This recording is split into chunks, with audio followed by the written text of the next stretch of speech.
He was our very first guest for Friday Night Live. Here's the great Shem von Schroeck, our conversation on Rock History Music.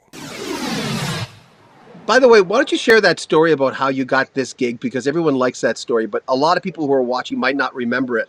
The fact that it was obviously you walked into that room because you deserved to be there, but tell us how that all happened. I've known Steve Porcaro since the early 90s. I used to play in a Police tribute band where I was Sting in the band, and our drummer knew him.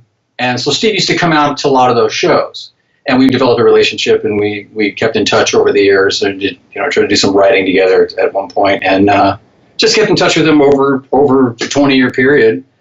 And when the need came for replacing the bass player, they wanted to try to fill the shoes with a singing bass player. And Steve remembered me from those old Police cover band days and said, I think I got the guy, because they wanted somebody to sing high parts and be able to sing above Joseph and do the high harmonies. So Steve called me and asked me if I would be interested in coming in for an audition. I said, absolutely. And the audition was to go to Steve Porcaro's house, be in the studio, and he had all of Jeff's drum tracks queued up and ready to go for the audition songs. So I was playing to Jeff's original track, so I always say Jeff was my audition drummer for the band. And the rest of the guys kind of staggered in. I think Joe came in first, so I got to meet him, and we chatted for a bit and talked about vocals and stuff. And then Dave came in. We had the common denominator of our fathers are both very well-known arrangers.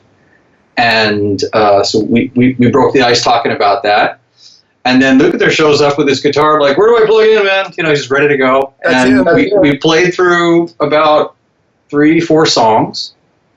And Luke looked around and everybody and said, this sounds good to me. And then Dave famously, my Dave impression, he goes, I think we found the right bass player. and it was like, that was the end of it. And Steve Porcaro walked into my car and said, you're probably getting a call from Luke tomorrow, talk business. And I got in my car and I started driving and went, what the heck just happened? Because you look back on things and you go, God, if I'd only done that, I shouldn't have said that, or I should have done that. I looked back and went, nothing could have gone better. I wouldn't have changed an ounce or a word or a syllable of anything from that experience. It just went really well, and it worked out. How long was that run? How long was the run with Toto? With Toto? Yeah. I was hired in November of 16, and it ended towards the end of 19. So it was the better part of 3 years. Wow. I've got another question here. Okay.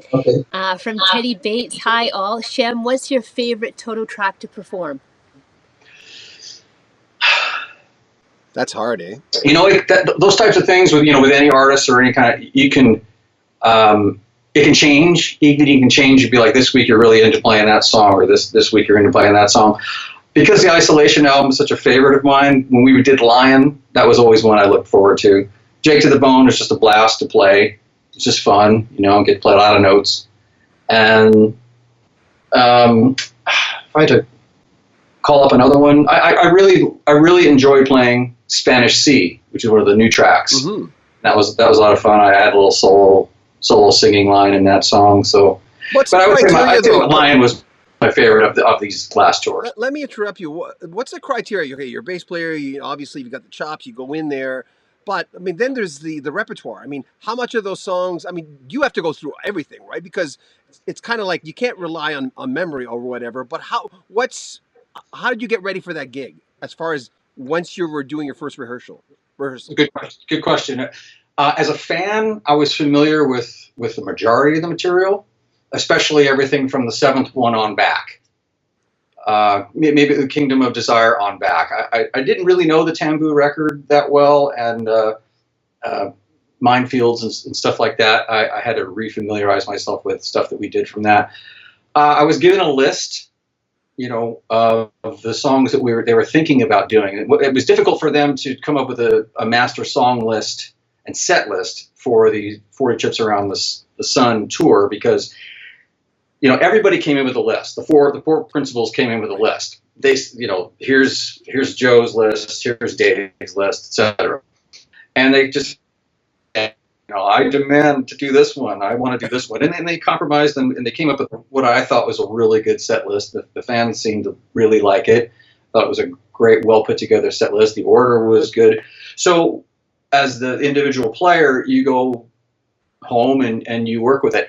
I have perfect pitch, so I know the notes. I can hear the bass tones of what they are. So before I even put it into my fingers, I already know the bass parts. Yeah. So I would do my hike and I would just listen to it, get the forms and remind myself of the song. So by the time I picked up the bass to play the songs, I already knew the bass parts and my hands just kind of go where it happens. But the preparation is really just done by ear.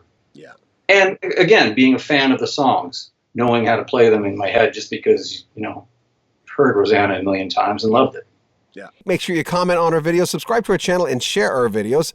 And buy a t-shirt, help support our channel, link in the description of this video. I'm John Beaudin from Rock History Music.